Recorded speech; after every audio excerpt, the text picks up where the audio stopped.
And welcome back to Community Focus here on Channel 6 TV. Glad you could join us this evening. Kenny Fogle here. We got with us the newly elected sheriff of Nelson County, Ed Mattingly. And Ed, have you been in office? Well, actually, I don't guess it's as new to you as we try to let on, because you've been at the sheriff's office for more than a year or so now, haven't you? Yeah, for a few years, but not in this capacity.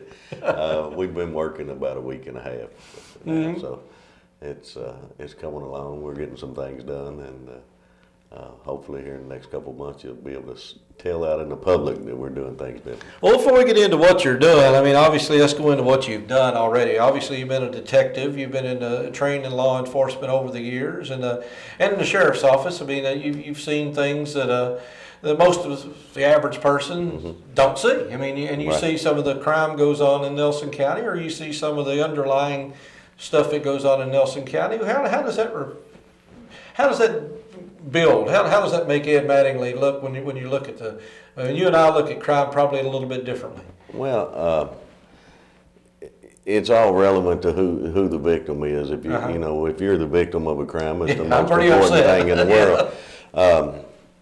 But I always refer the police work to the 1%.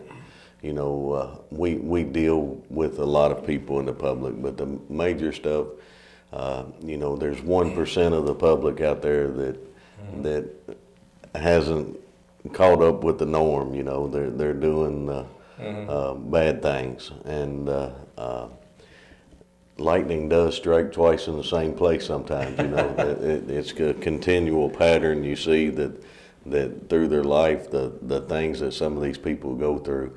And in a chaplain's meeting the other day, I was talking to the chaplains, and you know, a lot of times they're, you know, until they've gotten around police work, they're not used to seeing those type of things. And I told them that the 1% will test your faith. You know what I'm saying? Because it can cause you at times to you don't. But some of these people you don't want to be as giving as you would to other people, and there is a different world and a different culture out there that a lot of people don't have any contact with.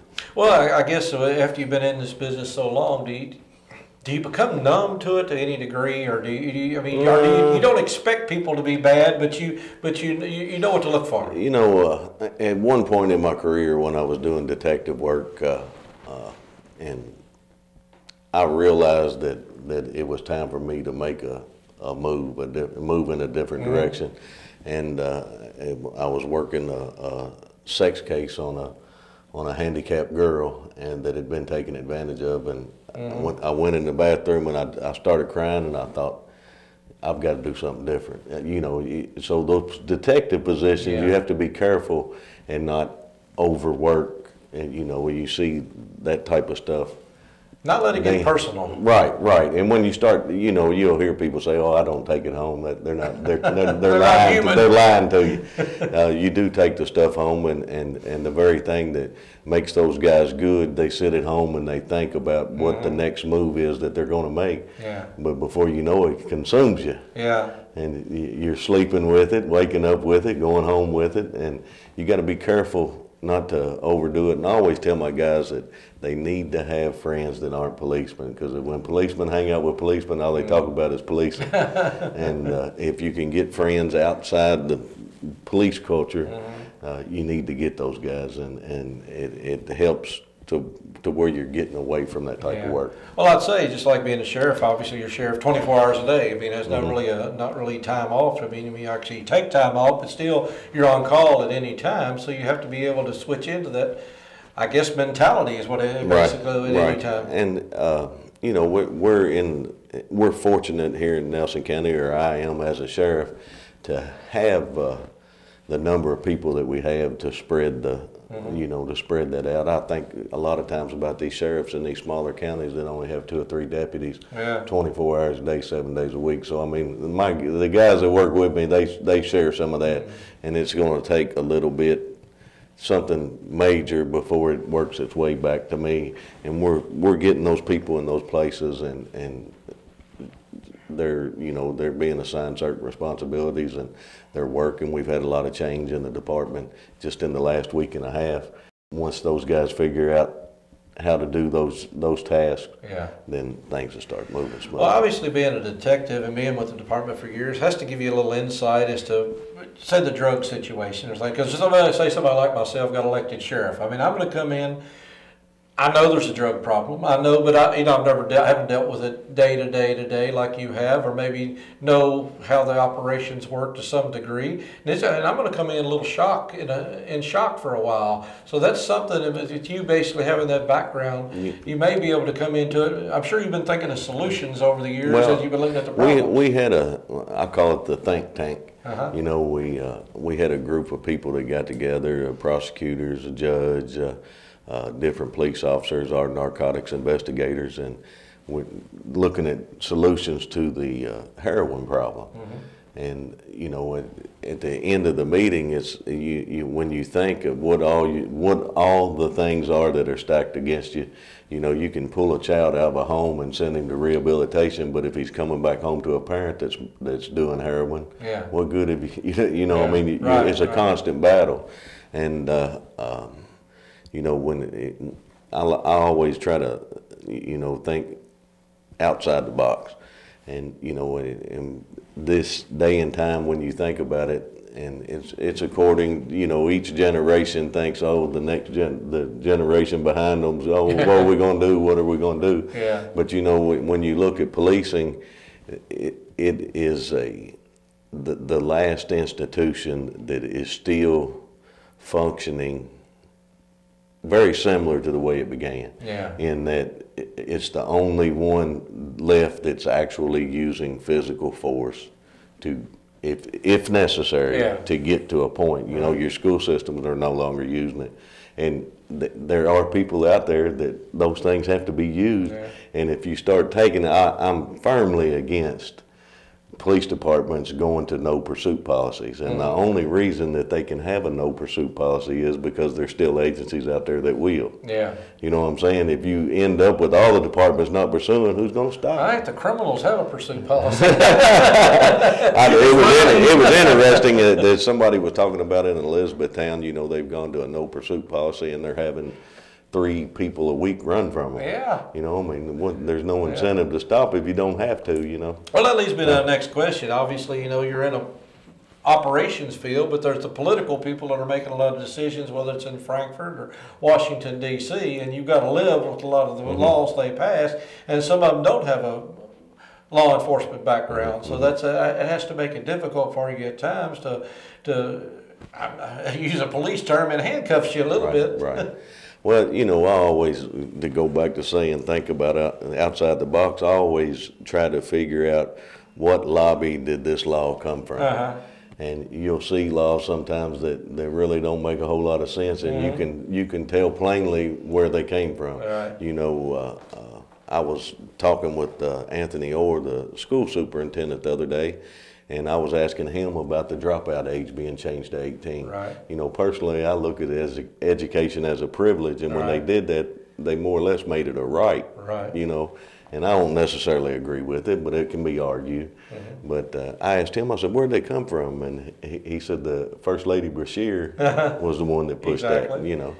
And you know, I don't know that it's necessarily the right thing to do. Well, I remember just a few years ago, the argument was if you kept kids in school beyond 16, they were more disruptive because they didn't want to be there. But that was one of the other side of the argument. You know, I mean, you have people out here that are homeschooling. I think it's a parental thing, and you know, if you drive a car, it's not a right; it's a privilege. Exactly. And if you don't do the things you're supposed to do, you lose that privilege. Yeah. And I think the school system should be the same way. But I mean, I'm not in the school system. Well, I understand. But you have to deal with it every day. You have to deal with the consequences sometimes. Well, we've been talking about law enforcement, and obviously in the sheriff's office, it's more than just law enforcement. You've got administrative duties. You've got duties with the courthouse, so things of that nature. So that's something.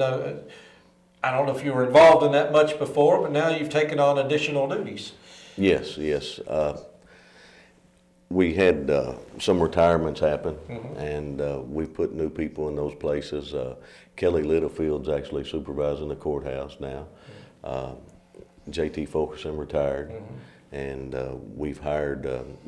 Speaking of House bills and laws and stuff, the Sheriff's Department's fortunate to be able to hire retired police officers and not have to pay. If they meet certain criteria, then you don't have to pay retirement, you don't have to pay insurance. And our most recent hire was John Snelling that retired from the city police, and he's working in the courthouse now. And you know, I can basically get, if I can hire that type of person, I can get 2 people for the price of 1. And I mean, that's good for the taxpayers, and it's good for the department. And you know, those are some of the things that the Kentucky Sheriff's Association actually passed that House bill, and it works well for us, you know. Well, I know years ago, we're talking 10, 15 years ago, we had a county police force, and obviously, but the sheriff's office looked much different back then. You know, everybody was assigned to different areas, and now you merged the two together somewhat. Is there any resemblance of the county police force anymore? As the sheriff's office would you say the sheriff's office is the county police, or is it something totally different? I think it's blended. We're all the same things are being done. I like to explain that. Well, what are you going to do as sheriff? You know, I'm going to do the same thing we were doing, but I'm going to do it better.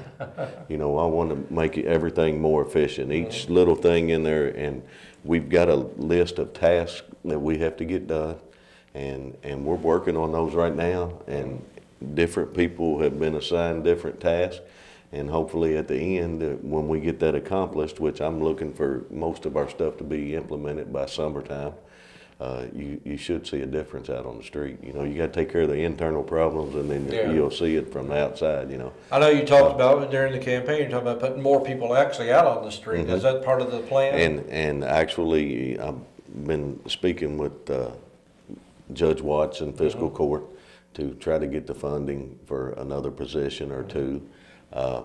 One of the things that in speaking with Mr. Orr, the school superintendent, we have a school resource officer at the school, and that school was annexed by the city of Bardstown. And when they did that, they accepted responsibility for the school.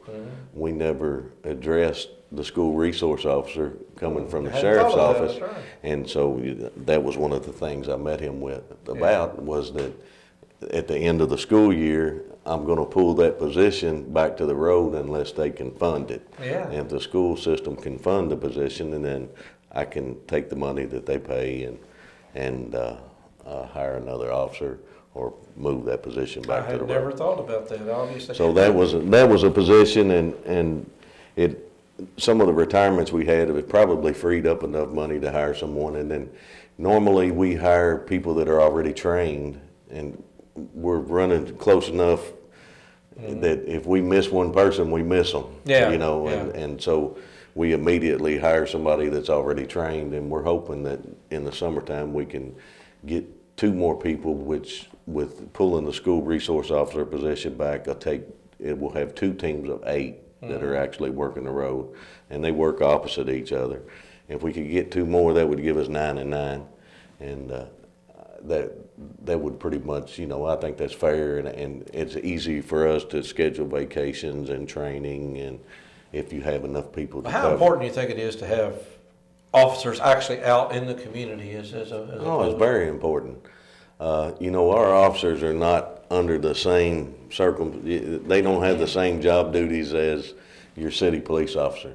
They have the same job duties as the city police officer, plus another load of court papers and different things. And a lot of times they're responding to a call. I mean, it's sometimes you can't take care of everything you need to take care of. If you see, a lot of times they'll pass things up, going which more important, getting to this call or addressing this traffic issue. You know, and if you have enough people, you can take care of it.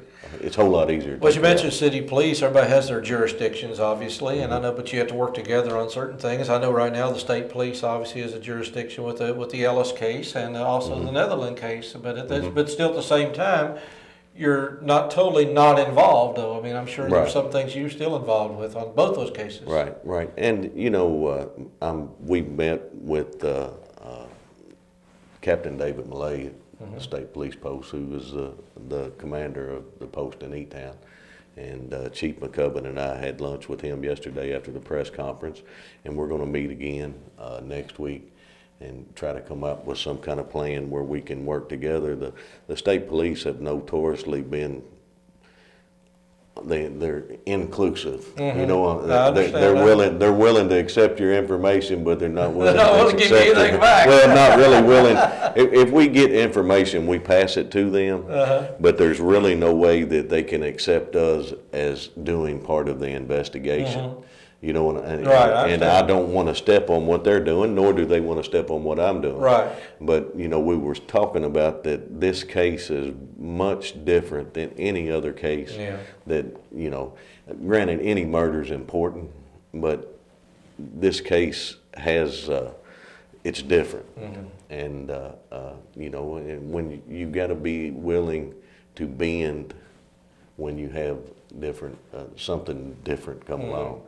And so that's what we're going to talk about. And at what point, and I know this may not even be relevant at this, but what point would you bring in somebody like, say, the FBI or something of that nature? Would it have to be across state lines, or how? I'm going to make a joke about that. All the dealings I had when I was a detective, the FBI wants the case when it's solved. So they want your case with a bow wrapped around it, and we'll present it to the grand jury. I understand. But no, they do. Each agency has its own tools. You know, the ATF, when you have gun issues, if you can bring them in, they can help you. Right. You know, the Secret Service is big on computer forensics and money. Right. You know, when you get counterfeit money, and they've been more than helpful. They've done all kinds of work for us. And you get into probation and parole. You know, the different agencies have access to stuff that other agencies don't have access to. And if you know what it is that they do, then, you know, they can be very helpful. So the communications is obviously very important. Yeah. So, well, again, you know, I know you've only been in this for a few weeks now. You got a lot more plans than you'll be able to have action as of yet. But the action will be put in as the time comes and as the money comes. Right, obviously. right. So again, coming into this, you knew you working in the office, you knew what you were getting into. So I know there was not a whole lot of surprises. When it's all said and done, communication is the most important thing. Whether it's communicating with the public, whether it's communicating with the guys I work with, whether it's communicating with the media. And I always say that the public solves crimes, the police officer doesn't. You know, the press conference we had yesterday is a prime example. We're looking for that one piece of information that can jumpstart on the right track. Well, everybody out there's got theories, but theories don't cut it. And you know, and sometimes that's, I mean, then that would be the difference between your general citizen and a police officer. And then we spoke about this yesterday, is that when you don't have that lead that you need to move forward, then you have to work off of theories and check and check. And it's not that you got to check that theory. Yeah. And when you eliminate it, you have to move to something else. So, you know, a lot of times, I've closed many cases based on theory and then eventually developed a lead that went on and moved forward. But it's a whole lot harder to do that way. And so if you had a priority right now in crime, what would it be in Nelson County? I know the heroin is becoming more well known. Obviously, people are talking bullying, things of that nature. But is there any one thing, or is it basically just a series of just a lot of different things you have to worry about at one time? It's a lot of things. You know, I mean, anybody's going to tell you that drugs are the biggest problem, because it leads to your thefts, it leads to your child neglect, your child abuse. It leads to poverty, and when you have poverty, you have crime. Right.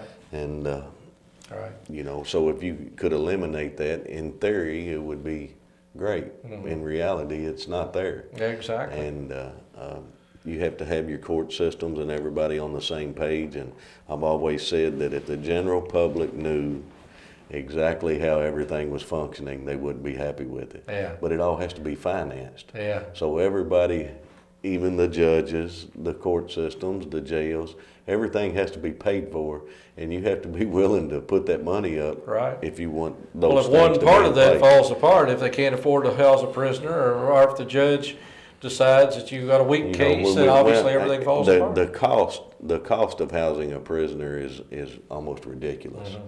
There's no other country in the world what we pay to Yeah. house a prisoner.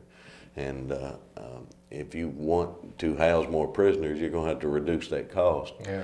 And you reduce that cost by letting them pay their own way. Yeah. But then in our today's society, they call that violating their rights if you Yeah. make them work to put a roof over their head.